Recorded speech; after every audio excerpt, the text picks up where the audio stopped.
நகரம் அங்க சுயநலம் இருக்கு, வாகன நெரிசல் இருக்கு, கிராமத்தில் இருக்கிற சுத்தம் சுகாதாரம் எதுவுமே கிடையாது. உண்மைங்க அது. நகரத்தில் எல்லா வசதியும் இருக்கு சார். கணினி முன்னாடி போய் உட்கார்ந்தீங்கன்னு சொன்னா உலக தகவலை பூரா கொண்டாந்து கொட்டுது. நகரத்தில் வாழ்கிறவன் வளர்கிறான், ஆனா மனநிறைவோடு இருக்கிறானா? சென்னையில் ஒரு நாள் அண்ணா சாலையிலிருந்து அசோக் நகர் வரைக்கும் பைக்கில் மட்டும் போயிட்டு வாங்க. சென்னைங்கிற நகரத்தில் மனநிறைவு இருக்கா இல்லையான்னு கண்டுபிடிச்சிடலாம்.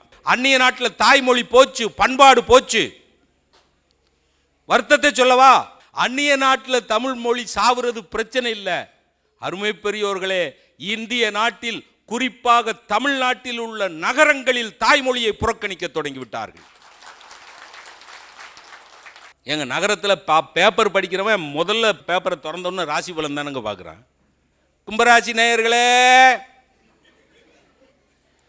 வெளியே போயிடாதீங்க, லாரியில் அடிபட்டு செத்து போவிய. எத்தனை மணிக்கு? காலையில் 7 மணிக்கு. விளங்குமா அந்த நாடு? அதனால மூட நம்பிக்கை ஏதோ கிராமத்தில் தான் இருக்கு, நகரத்தில் இல்லை அப்படின்னு சொல்லாதீங்க. அதில் நகரத்தில் ஒற்றுமை இல்லை, சுயநலம் பெருத்து போச்சு. அதனால நகரத்திலும் மிகப்பெரிய மகிழ்ச்சி இருப்பதாக என்னால் சொல்ல முடியவில்லை. அப்படியே கிராமத்துக்கு வந்தீங்கன்னா இவங்க சொன்ன குறையெல்லாம் இருக்கு. ரோடு வசதி இல்லை, மின்சாரம் இல்லை, படிக்கிறதுக்கு நல்ல பள்ளிக்கூடம் இல்லை. எத்தனை அசௌகரியங்கள் இருந்தாலும் நல்ல விஷயங்கள் இருக்கிற இடத்தில் மனம் சந்தோஷமாகவும் நிறைவாகவும் இருக்கும்.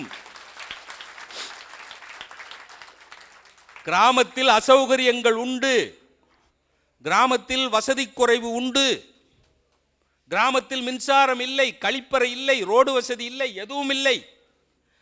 ஆனால் கிராமத்தில் மனிதன் இருக்கிறான், மனித நேயம் இருக்கிறது.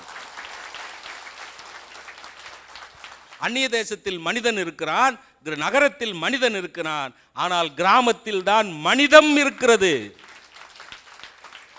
மனிதம், மனிதன் வேறு, மனிதம் வேறு, மனித தன்மை இருக்கிறது. இந்த பீஸா கார்னர்ல உட்கார்ந்து சாப்பிடுற போது கிடைக்காத மன நிறைவு கிராமத்தில் குடிசையில் உட்கார்ந்து கூழ் குடிக்கிற போது கிடைக்குமா இல்லையா? கிடைக்குதா இல்லையா? மெரினா பீச்சில் உட்கார்ந்து இருக்கிறவனுக்கும் ஒரு கிராமத்தில் குளத்தங்கரைக்கில் உட்கார்ந்து இருக்கிறவனுக்கு வித்தியாசம் இருக்கா இல்லையா? வயல் வரப்புல நடந்து போறீங்களே, என்ன ஒரு சந்தோஷம். நீங்க பெங்களூர்ல இருக்கிற லால்பாக்ல நடந்து போங்க, ஆனா அங்க கிடைக்காத ஒரு வாசனை வயல் வரப்புல கிடைக்குதுல்ல, அதுதாங்க மன நிறைவு. ஆனால் அந்த கிராமத்துக்குள்ளேயும் நகரங்கள் வந்து கொண்டிருக்கின்றன என்பதை நான் அங்கீகரிக்கிறேன். விவசாயம் கெட்டுக்கொண்டிருக்கிறது என்பதை நான் அங்கீகரித்துக் கொள்கிறேன். விவசாயத்தை பற்றி என்னுடைய நண்பர் நெல்லை ஜெயந்தா ஒரு கவிதை எழுதினார். தஞ்சாவூரில் அன்றைக்கு நன்செய் உண்டு சாகுபடியானது, இன்றைக்கு நஞ்சை உண்டு சாகும்படியானது. உலகத்துக்கே உணவு கொடுக்கக்கூடிய விவசாய பெருங்குடி பெருமக்கள் தாங்கள் உண்பதற்கு வழி இல்லாமல் நகரத்தை நோக்கி நகரத் தொடங்கிவிட்டார்கள் என்கிற கொடுமையான செய்தியையும் இந்த இடத்திலே நாம் பதிவு செய்தாக வேண்டும். இத்தனை தொல்லைகள் இருந்தாலும் மன நிறைவுங்கிறது தனி மனிதனை சம்பந்தப்பட்டது தானே. தனி மனிதனை பொறுத்த வரையில் இப்படி பாருங்க, அன்னைக்கு விவசாயத்தை பற்றி பேசின போது சொன்னார்கள், அன்னைக்கு ஏறு பூட்டி மாடு கட்டி நிலம் உழுதான் பார்த்தீங்களா? நீங்கள் நல்லா பார்த்தீங்கன்னா அந்த மண்ணுக்கும் அந்த மாட்டுக்கும் அந்த கலப்பைக்கும் ஒரு தொடர்பு இருந்தது. ஆனால் இன்னைக்கு டிராக்டரில் உழுறான் பார்த்தீங்களா, அந்த டிராக்டருக்கும் அதில் உட்கார்ந்துருக்கவனுக்கும் எந்த தொடர்பும் கிடையாது. அதனால தான் சொல்கிறேன், அந்நிய தேசம் என்றைக்கும் ஒட்டாது. அந்நிய தேசம் என்னதான் இருந்தாலும் அது அந்நிய தேசம். அப்போ அந்நிய தேசம் ஒட்டாது. நகரத்தில் ஆரவாரம் இருக்கும். அருமை பெரியோர்களே, கிராமத்தில் தான் ஆத்மார்த்தம் இருக்கும். ஆத்மார்த்தம் எங்கே இருக்கிறதோ அங்கே மன நிறைவு இருக்கும். அந்நிய தேசம் அருமையானது, நகரம் பெருமையானது.